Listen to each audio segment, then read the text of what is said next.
है उसको एक्टिव रखेगा, दौड़ता रखेगा, अच्छा रखता है, काम करते रहेगा, इसलिए इसका नाम हमने वेल हार्ट रखा गया। अब अगर हार्ट की हम बात करें तो हार्ट हमारी बॉडी में एक ही ऑर्गन होता है, एक ही होता है जिसको हम पंपिंग ऑर्गन कहते हैं। हार्ट जो होता है वो हमारी बॉडी में पंप करने का काम करता है, और कहते हैं कि आपकी दोनों मुट्ठियों को अगर आप ऐसे मिला लेंगे तो वो हमारे हार्ट का एक साइज होता है। बहुत छोटा होता है हमारा हार्ट, इसलिए हार्ट पे एक लाइन बोली जाती है, दिल है तो जान है, जान है तो जहान है। हार्ट एक ऐसी चीज होती है जो दिन भर में 1 लाख से ज्यादा बार वो धड़कता है, और 1 मिनट में 60 से 80 बार, 60 to 80 टाइम्स वो धड़कता है। आपको एक इंटरेस्टिंग चीज बताऊं, हार्ट जो है हमारा वो दिन भर में 2000 गैलन वो जो खून है उसको पंप करने में मदद करता है। तो आप ये सोच लीजिए हमारी बॉडी में 5 से 6 लीटर खून होता है, उसको कितनी बार वो पंप करता होगा, तब जाकर 2000 लीटर गैलन ये पंप करता है ब्लड। मतलब क्या है कहने का, एक छोटा सा हार्ट है जो इतने सारे काम करता है। तो अगर बात करें तो इसका खास ख्याल रखना बहुत ज्यादा जरूरी है, क्योंकि अगर सिंपल सी चीज है, हार्ट एक मस्कुलर ऑर्गन होता है, मतलब ये मांसपेशियों से बना है, और ये कब से धड़क रहा है, जब से हम अपनी माँ के वुम में है, जब से हम अपनी माँ के गर्भ में, तब से ये हार्ट धड़कना स्टार्ट हो जाता है, और जब तक इस दुनिया में तब तक धड़कता है। हमारी बॉडी के बहुत सारे ऑर्गन्स तो रेस्ट भी लेते हैं, लेकिन यही एक ऑर्गन है जो रेस्ट नहीं लेता है, तो इसका खास अटेंशन देना, इसको खास ध्यान देना बहुत ज्यादा जरूरी है। हमने एक मूवी का टॉपिक देखा है, दिल चाहता है, लेकिन एक्चुअल में हमारा दिल क्या चाहता है? एक्चुअल में अगर बात करें तो दिल जो है वो 5 चीजों की जरूरत होती है उसको। अगर हम इन 5 चीजों को फुलफिल करते रहेंगे, इसकी 5 जरूरतों को पूरा करते रहेंगे, तो अपने हार्ट को प्रिवेंट कर सकते हैं। हमने ट्रेनिंग में हमेशा जो टॉपिक्स थे बस उस पर बात किया था, आज हम थोड़ा सा डिटेल में जाकर बात करेंगे। तो आज थोड़ा कुछ ऐसी चीजें थोड़ा डिटेल में जाकर बात करेंगे, तो थोड़ा ध्यान से समझिएगा, क्योंकि आज कुछ मेडिकल के ऐसे भी शब्द आने वाले हैं, लेकिन मैं कोशिश करूंगी एकदम सिंपल से सिंपल लैंग्वेज में आपको मैं समझाऊं। तो पहली जरूरत क्या है, उसकी मांसपेशियां मजबूत होनी चाहिए। कैसे होंगी वो सब अभी मैं डिटेल में जाकर बात करूंगी। दूसरा होता है उसकी जो ब्लड वेसल्स है, जो जिसमें खून जा रहा है, जो नलियां हैं खून की, जो हमारे ब्लड वेसल्स हैं, उनमें कोई क्लॉगिंग या कोई भी चीजें ब्लॉक नहीं होनी चाहिए, ब्लॉकेज नहीं होना चाहिए। तीसरा, उसके जो ब्लड वेसल्स हैं वो मजबूत होने चाहिए, इलास्टिसिटी मेंटेन होनी चाहिए, मतलब लचीलापन मेंटेन होना चाहिए। बॉडी के हर एक भाग में प्रॉपरली खून पहुंचना चाहिए। और पांचवा है, there should be no inflammation, कोई सूजन नहीं होना चाहिए, कोई इन्फ्लेमेशन नहीं होना चाहिए। अब इन पांचों पॉइंट्स को भी हम थोड़ा डिटेल में जाकर बात करेंगे, जो हम पहली बार इतना डिटेल में बात कर रहे हैं, तो थोड़ा ध्यान से समझिएगा। सबसे पहला है स्ट्रॉन्ग, जो हार्ट मसल्स है उसको स्ट्रॉन्ग कैसे हम कर सकते हैं, वो कैसे होता है? सबसे पहला, आपके जो मांसपेशियां हैं हार्ट की, वो स्ट्रॉन्ग तभी होंगी जब उसके हर एक पार्ट में अच्छे से ऑक्सीजन, अच्छे से खाना, अच्छे से न्यूट्रिशन जा पाएगा। और ये सारी चीजें किस तरीके से जाती हैं? हमारे खून के द्वारा जाती है, खून के थ्रू जाती है। तो हमारा खून हार्ट के हर एक पार्ट में पहुंचेगा तो वहां पे अच्छा खाना, अच्छा ऑक्सीजन वहां पे पहुंचता रहेगा। तो एडिक्वेट ब्लड सप्लाई होनी चाहिए, ऑक्सीजन अच्छे से पहुंचना चाहिए। दूसरी चीज, आपके जो ब्लड वेसल्स है, जैसा आप इस फोटो में देख रहे हैं, एक जो पहला जो नस है उसमें कोई ब्लॉकेज नहीं है, लेकिन दूसरे नस में थोड़ा सा ब्लॉकेज हो गया है। तो अगर ब्लॉकेज होने लगेगा तो उस जगह पे अच्छे से खाना नहीं पहुंच पाएगा, न्यूट्रिशन नहीं पहुंच पाएगा, ऑक्सीजन नहीं पहुंच पाएगा, तो वो जो हार्ट के जो उस एरिया है वो थोड़ा कमजोर हो सकता है। तो इसको अगर हम रोकें, अगर हम ब्लॉकेज को रोके, कम करें, तो हमारे हार्ट के मसल स्ट्रॉन्ग हो सकते हैं। हमारे जो हार्ट के मसल्स है ना, वो एक कार्डियोटोनिक एक्टिविटी करते हैं, आपके हार्ट के मसल्स बीट करते रहते हैं। जब आप नॉर्मल रहते हैं, जब आपका मन शांत रहता है, तो वो नॉर्मल हार्ट बीट रहती है। जैसे आप इस फोटो में देख रहे हैं, नीचे 2 हार्ट की फोटो है, एक नॉर्मल हार्ट बीट है जब हम नॉर्मल रहते हैं, लेकिन हम जब स्ट्रेस में रहते हैं, कुछ भी ऐसा रहता है, तो हमारे हार्ट की जो बीट होती है वो तेज हो जाती है। इसलिए अगर आपका दिमाग शांत है, आप स्ट्रेस फ्री लाइफ कर रहे हैं, अगर आप ज्यादा ही स्ट्रेसफुल लाइफ में हैं, तो आपके हार्ट पे भी इसीलिए बुरा असर पड़ता है, क्योंकि उसकी हार्ट बीट तेज हो जाती है और बहुत सारे और भी इसके प्रॉब्लम्स होना स्टार्ट हो जाती है। तो ये बहुत सारी चीजें हैं जिससे हम अपने हार्ट के मसल्स को स्ट्रॉन्ग कर सकते हैं। क्योंकि जैसा आप सबको पता है, हार्ट एक मसल है, हम अपने बॉडी के बहुत सारे मसल को टोन करते हैं, एक्सरसाइज करते हैं, तो हार्ट के मसल्स भी अगर वेल टोन्ड होंगे, तो आपकी जो हार्ट की मांसपेशियां हैं वो अच्छे से बीट होंगी, और बहुत सारे आपको बीमारियां होने से वो बचाने में हेल्प करती है। दूसरा है कि क्लॉगिंग नहीं होना चाहिए, आपकी जो नसें हैं उसमें ब्लॉकेज नहीं होना चाहिए। उसको हम कैसे रोक सकते हैं? तो पहला है, आपका लिपिड प्रोफाइल जो है वो हेल्दी होना चाहिए। अब आप ये एक चीज याद रखिएगा, यहाँ पे आप एक वर्ड नोट कर सकते हैं, लिपिड प्रोफाइल। जब भी आपको हार्ट का अपना कुछ टेस्ट करना हो या हार्ट के बारे में इंफॉर्मेशन लेनी हो, तो ये एक लिपिड प्रोफाइल टेस्ट बहुत सारे लोग करवाते हैं, क्योंकि लिपिड प्रोफाइल टेस्ट से हमें कोलेस्ट्रॉल कितना है बॉडी में, टोटल कोलेस्ट्रॉल, आपका ट्राइग्लिसराइड कितना है, बैड कोलेस्ट्रॉल कितना है, गुड कोलेस्ट्रॉल कितना है, ये सारी चीजें आपको लिपिड प्रोफाइल टेस्ट से पता चलती है। अगर ये हेल्दी रेंज में है तो कोई प्रॉब्लम नहीं है। जब इसका रेंज थोड़ा हाई रिस्क पे जाता है तो आपको हार्ट में प्रॉब्लम होना स्टार्ट हो सकती है, ब्लॉकेज वगैरह की चांसेस होना स्टार्ट हो सकते हैं। दूसरा है बैड कोलेस्ट्रॉल को अगर हम कम करें। याद रखिएगा, हमारी बॉडी में दो तरीके के कोलेस्ट्रॉल होते हैं, एक गुड कोलेस्ट्रॉल होता है, एक बैड कोलेस्ट्रॉल होता है। मैं ज्यादा इसमें डिटेल में नहीं जाऊंगी, बस इतना आप याद रखिएगा। अब आपको कैसे याद रहेगा कौन सा गुड है कौन सा बैड है? एलडीएल, उसको हम बैड कोलेस्ट्रॉल कहते हैं। एलडीएल, एल मतलब होता है लो, इसका एक्चुअली फुल फॉर्म होता है लो डेंसिटी लाइपोप्रोटीन, लेकिन आपको उतना याद रखने की जरूरत नहीं है। एलडीएल में एल आप याद रखिए, एल का मतलब होता है लो, लो मतलब खराब, मतलब बुरा कोलेस्ट्रॉल। गुड कोलेस्ट्रॉल में एचडीएल, एच मतलब हाई, मतलब अच्छा स्टैंडर्ड है, मतलब अच्छा कोलेस्ट्रॉल है। तो जब भी आप एलडीएल देखेंगे तो आप समझ जाइए कि ये बैड कोलेस्ट्रॉल को बता रहा है। तो हम अगर अपने बैड कोलेस्ट्रॉल को कम करें, अच्छा इसको गुड या बैड क्यों बोला जाता है? सिंपल सी एक चीज याद रखिएगा, गुड कोलेस्ट्रॉल जो हमारा एचडीएल है ना, वो क्या करता है, आपके बॉडी में जो एक्स्ट्रा कोलेस्ट्रॉल है या खराब कोलेस्ट्रॉल है वो आपके लिवर तक लेकर जाने में मदद करता है, और लिवर से वो हमारी बॉडी से बाहर निकल जाता है। तो वो आपकी बॉडी के लिए एक अच्छा काम कर रहा है, जो खराब चीज है उसको लिवर तक लेकर जा रहा है और आपकी बॉडी को हार्ट अटैक जैसी प्रॉब्लम से बचा रहा है, इसलिए उसको गुड कोलेस्ट्रॉल बोलते हैं। लेकिन जब बॉडी में बैड कोलेस्ट्रॉल बढ़ जाता है तो ये क्या करता है, कोलेस्ट्रॉल को आपके आर्टरीज में, आपके जो नसों हैं उसमें लेकर जाने का काम करता है, जो आगे चल के ब्लॉकेज वगैरह बढ़ाने में मदद करता है। तो ये आपकी बॉडी के लिए बुरा काम कर रहा है, इसको बैड कोलेस्ट्रॉल हम कहते हैं। इंडियंस में एक प्रॉब्लम ज्यादा देखी जाती है जिसको हम ट्राइग्लिसराइड की प्रॉब्लम कहते हैं। इंडियंस में हार्ट अटैक का बहुत बड़ा कारण ये ट्राइग्लिसराइड की प्रॉब्लम की वजह से होता है। ये भी एक तरीके का फैट होता है। कहते हैं इंडियंस में ये प्रॉब्लम क्यों है, वो है हमारे मेथड ऑफ कुकिंग। हम अपने खाने में ज्यादा ऑयल यूज करते हैं, हर दिन हमारे हर एक चीज के हर एक आइटम में हमें ऑयल यूज करना जरूरी होता है। तो ज्यादा जब हम ऐसी ऑयल यूज करते हैं, ज्यादा हम सैचुरेटेड फैट खाते हैं, इसका मतलब ऐसा कोई चीज आपके रूम टेम्परेचर पे जमा हो, जैसे ज्यादा घी, ज्यादा बटर, ये सब चीजें जब हम ज्यादा खाते हैं तो बहुत सारे लोगों में ट्राइग्लिसराइड का जब लेवल ज्यादा बढ़ता है तो वो भी हार्ट अटैक जैसी प्रॉब्लम्स को, आगे हार्ट प्रॉब्लम्स को लेकर आता है। तो इंडियंस में ये प्रॉब्लम ज्यादा देखी जाती है। और लास्ट में अगर हम बात करें, एक और यहाँ पे एक शब्द आपको दिख रहा होगा, प्लेटलेट्स, एग्रीगेशन ऑफ प्लेटलेट्स। इसका मतलब क्या है? हमारे खून में तीन चीजें होती हैं, हम सबको पता है, आरबीसी रेड ब्लड सेल्स जो खून में जो हमारा हेमोग्लोबिन है, दूसरा है डब्ल्यूबीसी जो लड़ने का काम करता है, सिपाही जैसे होते हैं, सोल्जर्स जैसे होते हैं, और तीसरी एक चीज होती है प्लेटलेट्स। जब भी आपको कोई कट लग जाता है, खून निकल रहा है, खून को बंद करने का काम ये प्लेटलेट्स करते हैं। तो होता क्या है, आपकी जो नसें हैं, आप फोटो में देखिए, जो नसें हैं उसमें प्लेटलेट जमना स्टार्ट हो जाता है। तो प्लेटलेट जब जमने लगता है तो आगे चल के ब्लॉकेज होने लगता है। इसीलिए हमारी बॉडी को अगर हम नेचुरल प्लेटलेट एग्रीगेशन इनहिबिटर, जिसको हम PAI कहते हैं, अगर हम वो प्रोवाइड करें तो ये ब्लॉकेज से भी हम बच सकते हैं। जैसे कि एग्जांपल, प्लेटलेट एग्रीगेशन का मतलब जमा होना और इनहिबिटर का मतलब रोकना। कोई ऐसी चीज जो आपके प्लेटलेट को जमा होने से अगर रोकती है तो वो नेचुरल तरीके से आपके ब्लड, जो आपका जो ब्लॉकेज वगैरह है उसको हम रोक सकते हैं। तो ये कुछ तरीके हैं जिससे हम अपने जो ब्लॉकेज है उसको कम कर सकते हैं। लिपिड प्रोफाइल को हेल्दी रखना है, बैड कोलेस्ट्रॉल को कम करना है, ज्यादा ऑयली चीजें नहीं खानी है, और कोई ऐसी चीज जो आपके प्लेटलेट को जमने से रोके। अब जो तीसरी चीज है उसको हम कहते हैं, आपकी जो नसें हैं वो स्ट्रांग होनी चाहिए, मजबूत होनी चाहिए, क्योंकि आपको पता है हमारी बॉडी में बहुत सारी नसें होती हैं। कहते हैं 72,000 से ज्यादा हमारी बॉडी में नसें होती हैं, और लगभग तीन तरीके की नसें देखी जाती हैं। लेकिन बोला जाता है ये जो नसें हैं इसका लचीलापन होना जरूरी है। अब जैसे अगर बात करें, इसका लचीलापन कब खत्म होता है, इलास्टिसिटी कब खत्म होती है, जब अंदर चीजें जमने लगती है, वो सख्त होने लगती है, कड़ी होने लगती है। तो इसका लचीलापन अगर बरकरार रहेगा, नसों का लचीलापन बरकरार रहने से क्या होता है, आपके शरीर के हर एक भाग में खून पहुंचेगा। इसको अगर हम हार्ट जैसा फोटो में देख रहे हैं, धीरे धीरे उसमें अंदर चीजें पीली पीली जमने लग रही है, मतलब वो जो ब्लड वेसल्स है वो आपका हार्ड होना स्टार्ट हो गया है।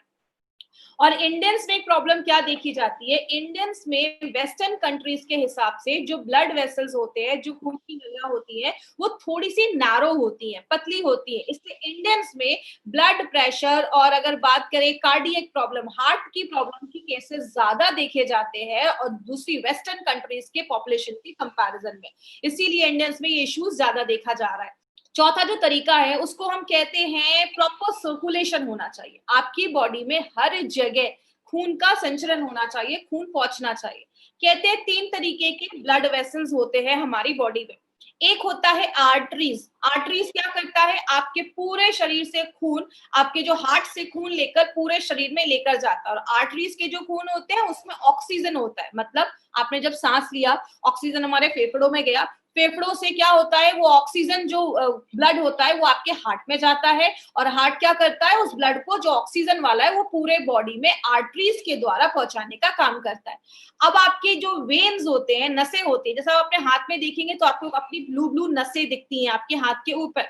ये क्या होता है, ये जो कार्बन डाइऑक्साइड हमारी बॉडी में जो बन रहा है, ये नसें वो कार्बन डाइऑक्साइड वाले खून को लेकर आपके फिर से हार्ट की तरफ जाती हैं और फिर वो आपके लंग्स तक पहुंचता है और लंग्स से वो कार्बन डाइऑक्साइड हमारे बॉडी से बाहर निकल जाता है। लेकिन कुछ पतली पतली भी नसें हमारे शरीर में होती है, जैसे आपकी आंख के पास की नसें, हाथ पैर की एंड की नसें में बहुत पतली नसें होती हैं जिनको हम कैपिलरीज भी कहते हैं। ये आपके बाल जितनी पतली नसें होती हैं, तो आप समझ सकते हैं कि इतनी पतली नसें भी हमारी बॉडी में है। तो आपके जो ऐसे जो ऑर्गन है जहां पे बहुत पतली पतली नसें हैं, वहां पे ये जो कैपिलरीज है वो आपका ऑक्सीजन पहुंचाने में मदद करती है और वहां से कार्बन डाइऑक्साइड जो है वो आपके वेन्स तक पहुंचाने में मदद करती है, जिसको हम माइक्रो सर्कुलेशन भी कहते हैं। जैसा आपने ध्यान दिया होगा, अगर आपने ध्यान से सुना होगा, मैंने आयुष श्वास में मुनक्का के ऊपर बात किया था कि मुनक्का हमारी बॉडी में माइक्रो सर्कुलेशन को बढ़ाता है, मतलब आपकी बॉडी के छोटे से छोटे पार्ट में भी ऑक्सीजन, न्यूट्रिशन, खाना पहुंचाने में मदद करता है।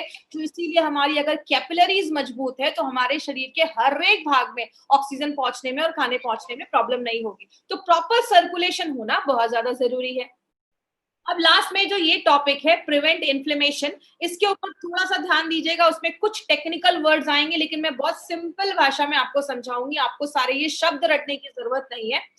हमारे हार्ट में इन्फ्लेमेशन होता है, इन्फ्लेमेशन का मतलब स्वेलिंग हो गया, इन्फेक्शन हो गया, सूजन हो गया, और बहुत सारी प्रॉब्लम्स को लेकर आता है। जैसे एक प्रॉब्लम होती है एंडोकार्डियाटिस, इसमें क्या होता है, इसको मैं आप सिंपल तोड़कर मैं आपको बताती हूँ। मैंने आपको पहले भी बताया था कि जो भी बीमारी जिसके नाम के पीछे आइटिस लगा हो, spondylitis, arthritis, otitis, tonsillitis, gastritis, इसका मतलब क्या होता है, उस एरिया में स्वेलिंग है, इन्फ्लेमेशन है। एंडोकार्डियाटिस का मतलब क्या हुआ, एंडो मतलब आपकी अंदर की लाइन, एंडो का मतलब होता है अंदर, कार का CAR का मतलब होता है कार्डियो, मतलब आपका हार्ट, आपके दिल की जो अंदर की जो लाइनिंग है, अंदर के जो आपके हार्ट की लाइनिंग है, उसमें अगर कुछ स्वेलिंग हो जाए, बहुत सारे कीटाणु हमारी बॉडी के अंदर जाते हैं, अगर उसमें से कोई कीटाणु आपके हार्ट के जो अंदर की लाइनिंग है उसमें चला जाता है, वहां पे इन्फेक्शन कर देता है, उसको हम एंडोकार्डियाटिस कहते हैं। मतलब अंदर की जो लाइनिंग है उसमें इन्फेक्शन अगर हो जाए तो उसको हम एंडोकार्डियाटिस कहते हैं। दूसरी चीज, मायोकार्डियाटिस का मतलब क्या होता है, आपकी जो मांसपेशियां हैं, मसल्स जो होते हैं आपके हार्ट की, उसको मेडिकल भाषा में मायोकार्डियम कहते हैं। तो उसमें अगर इन्फ्लेमेशन हो जाए, हार्ट की मांसपेशियों में अगर इन्फ्लेमेशन हो जाए, तो वो भी आगे चलकर, आपको पता है हर साल लाखों लोग इस प्रॉब्लम की वजह से आज मर रहे हैं। और तीसरा होता है पेरिकार्डियाटिस, इसका मतलब क्या होता है, पेरी का मतलब होता है बाहर की जो लाइनिंग होती है, जिसको आप पेरीफेरी भी कह, सुना होगा आपने एक वर्ड, पेरीफेरी मतलब बाहर की लाइनिंग। तो हार्ट की जो बाहर की जो लाइनिंग होती है, बाहर के जो टिश्यू होते हैं, उसमें अगर इन्फ्लेमेशन हो जाए, उसमें अगर स्वेलिंग हो जाए, सूजन हो जाए, बैक्टीरिया का इन्फेक्शन हो जाए, या कोई भी ऐसी चीजें हो जाए, तो उसको हम पेरिकार्डियाटिस कहते हैं, बाहर की चीजों में अगर कुछ इन्फ्लेमेशन हो जाए। तो ये कुछ टेक्निकल वर्ड से हमें इतना डिटेल में नहीं आपको याद रखना है, बस आपको मैं आज सिंपल थोड़ा सा एक्सप्लेन करने के लिए, डिटेल में जाने के लिए आज मैंने ये चीज बताई है। और अगर हम कुछ ऐसी चीजें लेते हैं जो एंटी इन्फ्लामेटरी, मतलब अगर स्वेलिंग इन्फेक्शन हो रहा है, उसको बचाने की कोई ऐसी चीज जो नेचुरल तरीके से काम करे, तो आपके हार्ट को अच्छा रखने में मदद करती है। जैसा मैंने आपको बताया, हार्ट बहुत सारे काम करता है, तो उसको हेल्दी रखने में हमें बहुत ज्यादा कुछ मेहनत करनी पड़ेगी। लेकिन बात करें, बहुत सारी चीजें हार्ट को खराब भी करती हैं, जैसे स्ट्रेस एक बहुत बड़ा कारण हो गया, जब हम ज्यादा स्ट्रेस लेते हैं, आपकी लाइफस्टाइल एक बहुत बड़ा कारण हो गया, हमारा खान पान ज्यादा, अगर हम बाहर का खा रहे हैं, ज्यादा ऑयली चीजें खा रहे हैं, बटर वगैरह ज्यादा खा रहे हैं, वो भी आपके हार्ट पे असर करता है। जब हम दिन भर में कोई एक्सरसाइज नहीं कर रहे, कुछ काम नहीं कर रहे हैं, जिसको बहुत सारे लोग पोटैटो कैफाट सिंड्रोम भी कहते हैं, आप बहुत ज्यादा बैठे हुए हैं, आप कुछ काम नहीं कर रहे हैं, तो ये भी एक इशू लेकर आता है। हेरिडिटी की प्रॉब्लम होती है, खानदानी भी हो सकता है, फैमिली में किसी को हार्ट अटैक की प्रॉब्लम है तो आपको भी हो सकती है। देखिए एक्चुअली मेरे हिसाब से अगर हम बात करें, हम इसमें हमेशा कहते हैं कि खानदानी प्रॉब्लम है, फैमिली में है, तो इसका मतलब ये नहीं है कि आपके दादा परदादा को है, आपके पापा को है तो आपको भी होगा। ये एक्चुअली प्रॉब्लम क्यों होती है, अगर किसी फैमिली में हमेशा से ऑयल ज्यादा खाया जा रहा है तो उसके हर एक जनरेशन को ये प्रॉब्लम होगी। अगर किसी के पापा को ये प्रॉब्लम है लेकिन जो जनरेशन है वो प्रिकॉशन ले रही है, वो ज्यादा ऑयल नहीं खा रही है, वो एक हेल्दी लाइफस्टाइल मेंटेन कर रही है, तो हम इस हेरिडिटी की चेन को ब्रेक भी कर सकते हैं। तो इसका मतलब ये नहीं कि आपको हार्ट अटैक की प्रॉब्लम पेरेंट्स को है तो आपको 100% होगी, आप उसको प्रिवेंट भी कर सकते हैं। और लास्ट में अगर बात करें एक्सेस ऑफ ट्राइग्लिसराइड, हमने पहले भी बात किया था। ट्राइग्लिसराइड भी एक तरीके का एक फैट है जो हमारी बॉडी में, जब हम ज्यादा ऑयल एक्सेस चीजें ऐसी खाते हैं, तो जो इंडियंस में एक बहुत बड़ा रीजन है, तो ये भी एक बहुत बड़ी प्रॉब्लम है। तो इंडियंस में जो मेन प्रॉब्लम है ट्राइग्लिसराइड की, हम आज उस पे काम कर रहे हैं। याद रखिएगा, इसीलिए हमारी कंपनी ने एक नोवेल फॉर्मूला निकाला है, और ऐसा फॉर्मूला आपको मार्केट के किसी भी प्रोडक्ट में नहीं मिलेगा। और उस फॉर्मूले को बताने से पहले एक चीज मैं आपको बताऊं, हम कैसे पता करेंगे कि हमारा जो हार्ट है वो हेल्दी नहीं है। तो कुछ सिम्टम्स आपको मैं स्क्रीन पे दिखा रही हूँ। पहला सिम्टम है शॉर्टनेस ऑफ ब्रेथ, आपको बहुत ज्यादा आपको सांस लेने में प्रॉब्लम देखी जाएगी, आपको चेस्ट पेन होना स्टार्ट हो सकता है, सीने में कभी कभी दर्द स्टार्ट हो सकता है, नोजिया या वॉमिटिंग जैसी प्रॉब्लम हो सकती है, कभी कभी बहुत ज्यादा आपको नोजिया या जी मचलना जिसको हम हिंदी में कहते हैं, या उल्टी जैसी प्रॉब्लम हो रही है, डिजीनेस हो सकता है, कभी कभी चक्कर आ सकता है। हार्ट की जो पेशेंट्स होते हैं, कभी कभी उनको बहुत ज्यादा स्वेटिंग स्टार्ट हो गया है, एंजाइटी होती है, चेस्ट में पेन हो सकता है, ऐसे बहुत सारे सिम्टम्स है। तो आपको कभी भी ऐसा फील होना स्टार्ट हो ना कि शॉर्टनेस ऑफ ब्रेथ है, सांस लेने में तकलीफ हो रही है, थोड़ा सा भी सीढ़ियां चढ़ रहे हैं तो हांफने लग रहे हैं, आप सबसे पहले अपना लिपिड प्रोफाइल टेस्ट जरूर करवाएं। लिपिड प्रोफाइल टेस्ट से आपको पता चलेगा कि कोलेस्ट्रॉल, ट्राइग्लिसराइड, बैड और एचडीएल जो है वो रेंज में है या नहीं। तो ये टेस्ट से हमें ये सारी चीजें पता चलती है। इसीलिए अगर बात करें, हमारी कंपनी ने ये जो नोवेल फॉर्मूला निकाला है, इसमें आपको एक इंपॉर्टेंट चीज जो याद रखनी है वो है संस्कारित मेथी। अब मेथी हम सबके घरों में यूज हो रहा है, लेकिन ये संस्कारित क्या है? संस्कारित का मतलब होता है पहले मेथी को लिया जाता है, इसको सोक किया जाता है, पानी में सोक करने के बाद इसको छोड़ दिया जाता है बाहर निकाल कर। तो आपने देखा होगा जो हम मूंग या ऐसी कोई चीज स्प्राउट्स को जो हम बहुत दिन तक छोड़ देते हैं, 2-3 दिन तक, तो उसमें अच्छा खासा ना जर्मिनेशन हो जाता है, अंकुर निकल आते हैं। तो वो जो हमारा जर्मिनेटेड जो मेथी होता है उसको फिर ड्राई किया जाता है, पाउडर बनाया जाता है, और वो जो मेथी होता है, इस पूरे प्रोसेस को हम संस्कारित मेथी कहते हैं, जो आपके ट्राइग्लिसराइड के लेवल को कम करता है, आपके डाइजेशन को अच्छा करता है, और एक एंटीऑक्सीडेंट प्रॉपर्टी भी है। दूसरी जो इंपॉर्टेंट चीज है, जो एक सिनर्जिस्टिक वे में काम करती है, अर्जुना बार्क और पुष्कर मूल जब एक साथ डाला जाता है, अर्जुन को आपको पता होगा, अर्जुन एक ऐसे वॉरियर थे जिनका कभी कोई जो एरो होता, जो बाण होता था, कभी मिस नहीं होता। अगर उन्होंने किसी को टारगेट बनाया है तो उस पर हिट करेगा ही करेगा।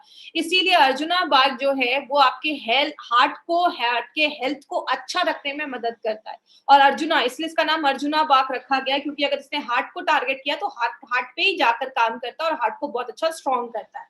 तो अर्जुना बार्क के साथ जब हम पुष्कर मूल डालते हैं तो आपके मसल्स को स्ट्रॉन्ग करता है, उसको टोन करता है, और आपके जो मांसपेशियां वो अच्छे से धड़कते हैं। दूसरी, इलास्टिसिटी ऑफ ब्लड वेसल को मेंटेन करता है, आपके जो नसें हैं उसके लचीलेपन को मेंटेन करता है। पीएआई एक्टिविटी का मतलब प्लेटलेट एग्रीगेशन इनहिबिटर, प्लेटलेट के जमने से जो ब्लॉकेज हो रहा था उसको भी रोकने में मदद करता है।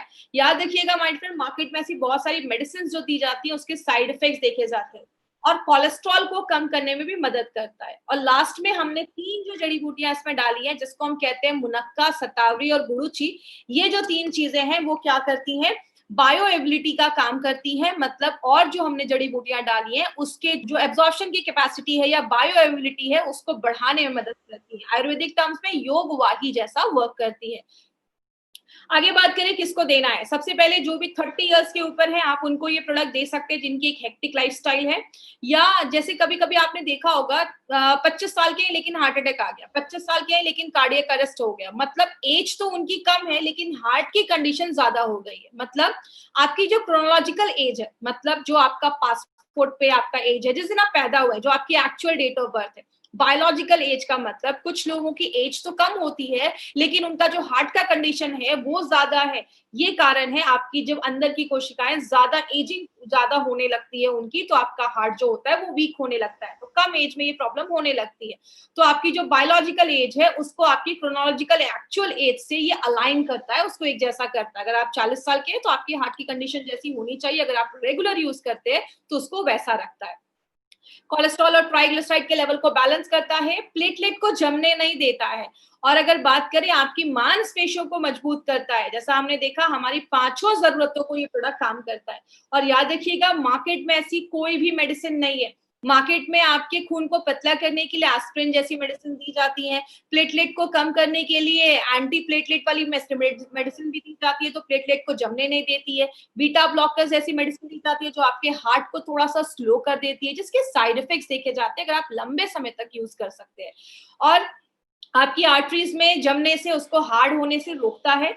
आपने देखा होगा बहुत सारे लोगों को कभी स्टंट लगा है तो फिर से उनको ब्लॉकेज के चांसेस देखे जाते हैं, तो जहां पे स्टंट लगा है वहां पे फिर से जो ब्लॉकेज के चांसेस हैं वो होना के चांसेस जो होते हैं वो इंक्रीज हो जाते हैं, फिर से होने के चांसेस होते हैं।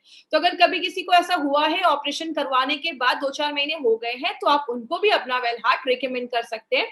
लेडीज और जेंट्स दोनों ले सकते हैं, और अगर जिनको भी हार्ट की प्रॉब्लम है वो भी इसको रिकमेंड कर सकते हैं, ले सकते हैं। बस एक चीज याद रखिएगा, जब भी किसी को आप ये प्रोडक्ट दें तो देने से पहले एक लिपिड प्रोफाइल टेस्ट करवा ले, और लगभग 12 हफ्तों के बाद 3 से 4 महीने के बाद फिर से लिपिड प्रोफाइल को एक बार टेस्ट करें। इससे आपको पता चलेगा कि आपका नॉर्मल जो आपका कोलेस्ट्रॉल लेवल, ट्राइग्लिसराइड लेवल कितना मेंटेन हुआ है। तो ये रिपोर्ट अपने पास जरूर रखिएगा।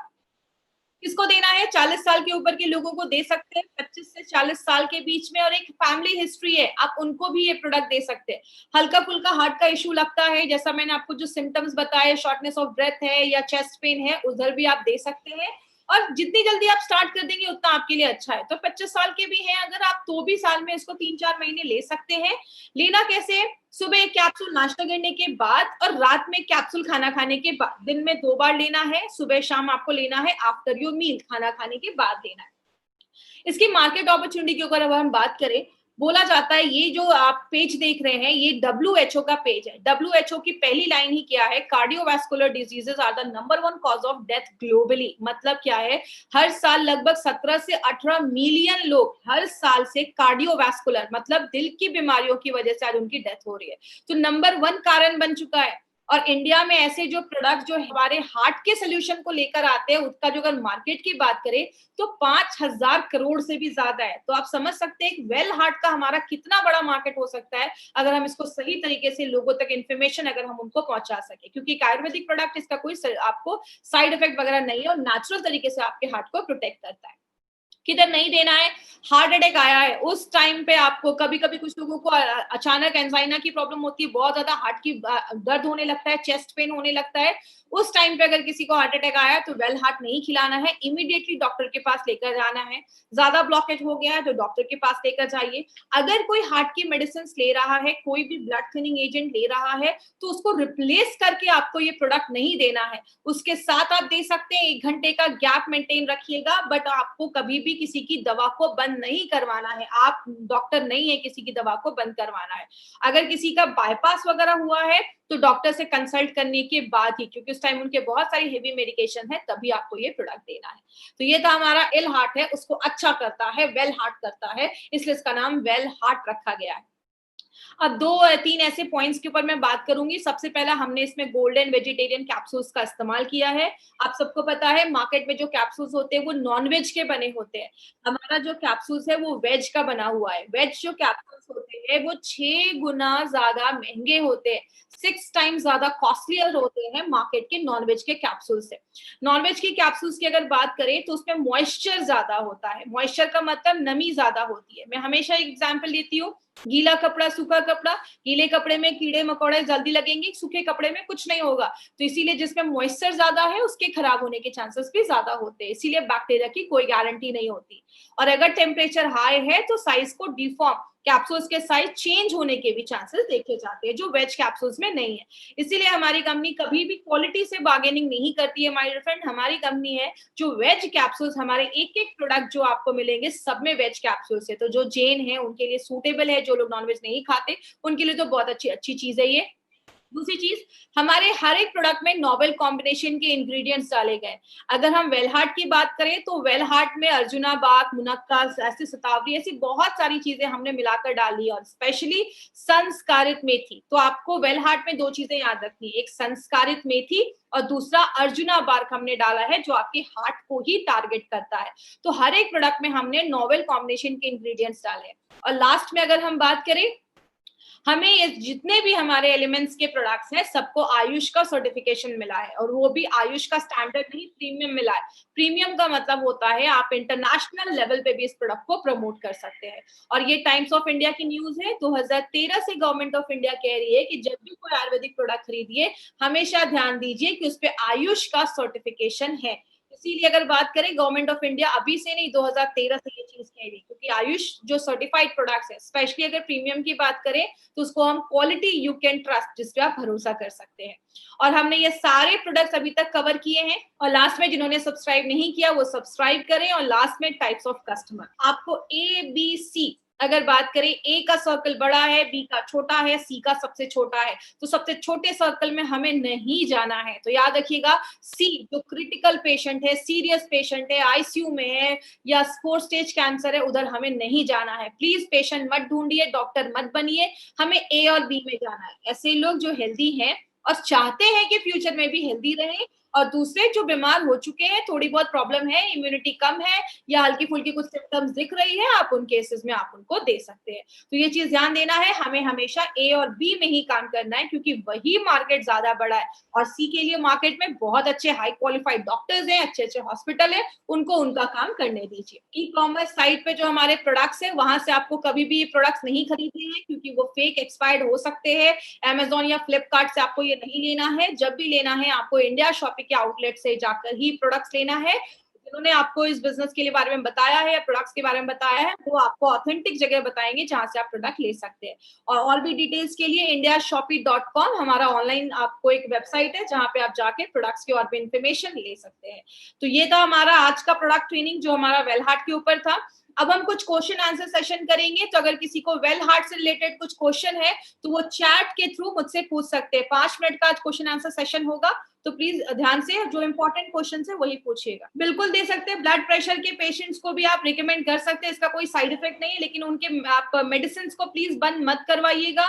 और डोजेस की बात करूं तो डोजेस मैंने अभी बताया, सुबह शाम आपको लेना है। स्पिरुलिना के साथ भी दे सकते हैं, ऐसा कुछ इशू नहीं है, एक हेल्थ सप्लीमेंट है तो उसमें आप दे सकते हैं। वेलहार्ट डायबिटीज में बिल्कुल दे सकते हैं, कोई ऐसा इशू नहीं है, आप डायबिटीज में भी दे सकते हैं। मैंने आपको पहले भी बताया है कि एलिमेंट्स वेलनेस का कोई भी 3 से 4 प्रोडक्ट आप एक साथ ले सकते हैं, कोई ऐसा इशू नहीं है, बट थोड़ा सा उसमें गैप रखिएगा, 10-15 मिनट का गैप रखिए।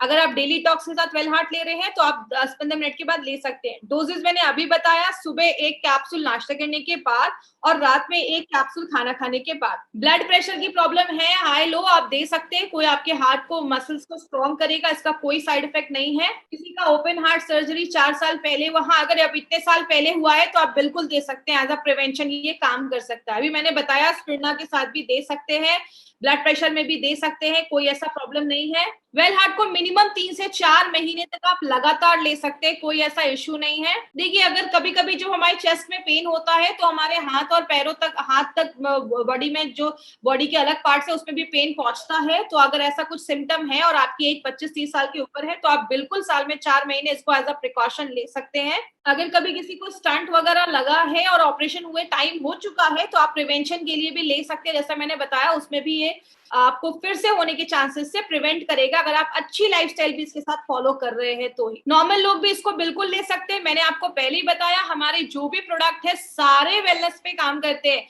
वो सब नॉर्मल लोगों के लिए ही है, तो कोई भी नॉर्मल लोग इसको ले सकते हैं। मैंने पहले ही बताया, 25 साल के ऊपर है, लेना स्टार्ट कर सकते हैं। 24 साल के लिए भी डोजेस वही है, 24-25 साल के भी है, तो आप डोजेस वही लीजिए, कोई इश्यू नहीं है। आप सुबह एक कैप्सूल नाश्ते करने के बाद और रात में एक कैप्सूल खाना खाने के बाद। यस, फाइट स्ट्रेस और वेल हार्ट को भी आप साथ में दे सकते हैं, कोई इश्यू नहीं है, क्योंकि स्ट्रेस का एक बहुत बड़ा रोल होता है आपके हार्ट पे। तो अगर आपकी बहुत स्ट्रेसफुल लाइफ है, आगे चल के वो डैमेज करने के चांसेस उसके ज्यादा रहते हैं। अगर किसी का ये हेल्दी भी है कि लिपिड प्रोफाइल टेस्ट नॉर्मल है, तो भी आप चाहें तो 2-3 महीने तक लगातार हर साल आप इसको कंटिन्यू कर सकते हैं, क्योंकि इसका कोई साइड इफेक्ट नहीं है। अगर किसी को एक बार अटैक आ चुका है तो दे सकते हैं, बिल्कुल दे सकते हैं। अगर उनको अटैक आया है, इट मीन्स कि उनके बॉडी में हार्ट के इश्यूज हैं, तो आप बिल्कुल दे सकते हैं, कोई ऐसा साइड इफेक्ट नहीं है।